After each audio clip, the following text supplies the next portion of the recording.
కోనారావుపేట మండలానికి అంబులెన్స్ మంజూరు చేసినందుకు గాను సీఎం రేవంత్ రెడ్డితో పాటు ఆరోగ్య శాఖ మంత్రి దామోదర రాజనరసింహ, రవాణా శాఖ మంత్రి పొన్నం ప్రభాకర్, ప్రభుత్వ విప్ వేములవాడ ఎమ్మెల్యే ఆది శ్రీనివాస్ చిత్రపటాలకు కోనారావుపేట మండల కాంగ్రెస్ పార్టీ అధ్యక్షుడు ఫిరోజ్ పాషా ఆధ్వర్యంలో పాలాభిషేకం నిర్వహించారు.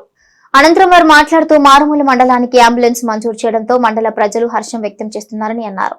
ప్రజాపాలనలో భాగంగా సంవత్సర కాలం దిగ్విజయంగా పూర్తి చేస్తూ పథకాలను ప్రజల్లోకి తీసుకెళ్తున్నామని తెలిపారు. మహిళలకు ఉచిత ప్రయాణం, ఉచిత కరెంటు, గ్యాసు సిలిండర్ సబ్సిడీ, సన్నవడ్లకు 500 బోనస్, ఏకకాలంలో 2 లక్షల రుణమాఫీతో ప్రజల మన్ననలు పొందిన ప్రభుత్వం కాంగ్రెస్ ప్రభుత్వం అన్నారు. ఈ కార్యక్రమంలో Nizamabad market committee chairman Ellaiah, vice chairman Prabhakar, market committee డైరెక్టర్లు వెంకన్న, లింబయ్య, జిల్లా పార్టీ ఉపాధ్యక్షుడు చేపూరి గంగాధర్, నాయకులు రుక్మిణి, సత్యం, బుర్రా రవి, కార్తిక్ తదితరులున్నారు. వారి కృషి చాలా పెద్దది కావున వారికి మా మండల ప్రజల తరఫున అలాగే నాయకుల తరఫున వారికి మా ప్రత్యేక హృదయపూర్వక ధన్యవాదాలు తెలుపుతూ, అలాగే ఈరోజు మండల కేంద్రంలో ముఖ్యమంత్రి వర్యుడు రేవంత్ రెడ్డి గారికి, అలాగే ఆరోగ్య శాఖ మంత్రి దామోదర రాజనరసింహ గారికి, అలాగే మా మంత్రి అయినటువంటి పొన్నం ప్రభాకరణ గారికి, అలాగే మా విప్ గారికి పాలాభిషేకం చేయడం మా కాంగ్రెస్ పార్టీ మండల శాఖ ఆధ్వర్యంలో ఎంతో సంతోషంగా భావిస్తూ, వారికి మున్ముందు కూడా మా మండలాన్ని దృష్టిలో పెట్టుకుని అనేక అభివృద్ధి కార్యక్రమాలు చేయాలని చెప్పి మేము మనసారా కోరుకుంటూ ఈ అవకాశం ఇచ్చినటువంటి మా కార్యకర్తలకు, నాయకులకు అందరికీ పేరు పేరున ధన్యవాదాలు తెలుపుతూ జై కాంగ్రెస్. మండల కేంద్రంలో నిన్న ప్రారంభించినటువంటి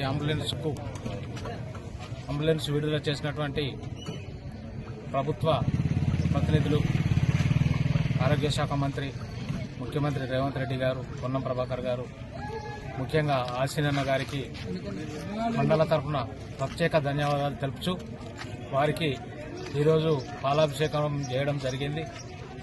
ఇన్ని రోజులు గత పాలకులు మరియు మనది వెనుకబడ్డ మండలం కాబట్టి దీని మీద ఎవరు దృష్టి సారించలేదు. ఇప్పుడు ఒక బీసీ బిడ్డ ఎమ్మెల్యేగా అవడం మన అదృష్టం.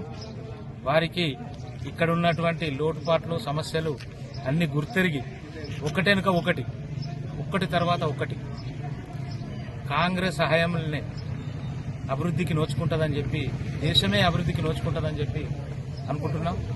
ముఖ్యంగా కాంగ్రెస్ ప్రభుత్వంలో కొద్దుపాక చెరువు, మల్కపేట చెరువు అవి పురుడు పోసుకున్నవి. ఇలా వీళ్ళు చేసి అన్ని మేం చేసినామని చెప్పుకుంటారు.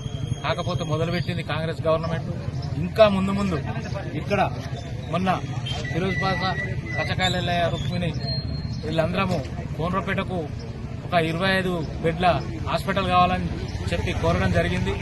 దాన్ని కూడా దామోదర రాజనరసింహకు ప్రపోజల్ పంపించడం కూడా జరిగింది.